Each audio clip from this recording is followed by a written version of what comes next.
Rise and ground, folks. What we have here is another video. This was a no heat call on a 90% Rheem furnace. This furnace had to be at least 10 years old, but I want to show you guys something here. Upon diagnosing this furnace, this circuit board was giving me an error code 5. Error code 5, guys, if you look on these Rheem furnaces, error code 5 is not really a valid fault code.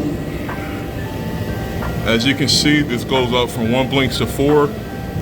On the door, unfortunately, it only says the 5th code is added on deluxe models on twinning capabilities. So guys, twinning means if you had two furnaces connected to each other, pretty much that would means you'll have to use the twin terminal on a circuit board. Now guys, that's a completely different setup, but in this case, guys, this is giving me an error code 5. I actually looked online, and error code 5 pretty much means that you have an issue with the twinning terminal or the twinning setup. Since we don't have a twinning setup, guys, I knew off the bat that something was going on with this circuit board. Now guys, unfortunately, this was like, I don't want to call this a blind diagnosis, but what we had to do was we used the process of elimination. This is a pretty simple furnace, single stage, guys. I went through my rollouts and my limits, tested each one individually. And here's the thing, guys, my pressure switch fault, that's actually an error code 2, I believe. So every other component in this furnace has their own separate fault code, guys. So like that twinning thing, I knew it was mainly a circuit board issue. And since we didn't have a twinning furnace, this was a pretty simple diagnosis.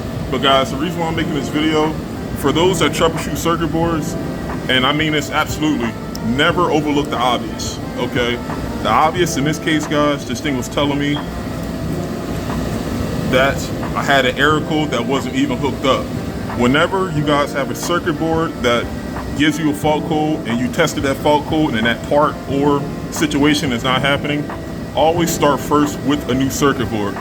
In this case, guys, putting 2 and 2 together, I think some dust got on this board, and as you guys know, dust and electricity doesn't mix, so I think over time that dust probably shorted out this circuit board, and that caused this fault code to come up, even though that wasn't the case. So we went over to our supply house and got ourselves a new board, and as you can see, the new board, everything fired up.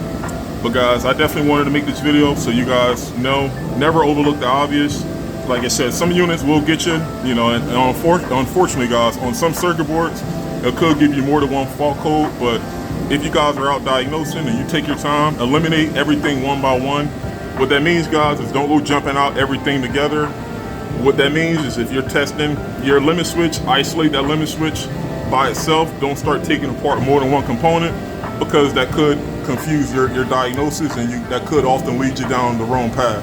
But if you're isolating a part to test it, remove one part at a time and see if that makes a difference with the fault code. But guys, once again, this board, the old board, was giving me a fault code that wasn't even hooked up. So this wasn't a scenario in which this thing was giving me, for instance, a bad limit switch, because the limit switch has a different fault code. I think that's fault code number 3, if I'm not mistaken. But guys, if this board, once again, is giving you multiple fault codes and you isolated everything and it checked out, or if a circuit board is giving you a fault code that doesn't show up or doesn't even exist on the unit, start with a new board. And guys, another quick tip which can come in handy if you guys think that this could be a combination failure. Combination failure means that you could have a circuit board and something else, you know, behind the circuit board. You can always professionally and make sure you're upfront about this. Let the customer know, ma'am or sir, at the very least, the circuit board is shot. It could be other things, but you will always have to start first with the new board, because guys, if your circuit board is shot, unless you have something visibly burnt, there's no way to diagnose anything past a circuit board, if indeed the circuit board is not being truthful about what's going on with the furnace. So if that's the case, guys, if you got a combination issue, you'll break it down like, hey, in this scenario, ma'am or sir, you have a combination issue. I see the circuit board is malfunctioning. First, what we'll have to do is we'll have to replace the circuit board, and then we'll have to further diagnose the system. Now, if they don't want to do the circuit board and they choose to replace the furnace, that's totally cool. But in this case, this customer wanted us to pop in a new board, but I believe we came out here to do the maintenance on the AC. So this unit was even though it's a little bit older, this thing was properly maintained before. So, you know, like I said, guys, this is a pretty simple diagnosis, but definitely you don't want to be the guy that goes out there and start replacing random parts and overlooking circuit boards, guys, because this is one thing that if you're not, you know, if you're not diligent and just isolating parts, and if you go with your gut feeling and you think that this circuit board is telling you something that doesn't show up, or if you're getting multiple fault codes without that part going out, then just start with a new board. Where do you guys have it? New board. Peace out. I'll see you guys on the next one.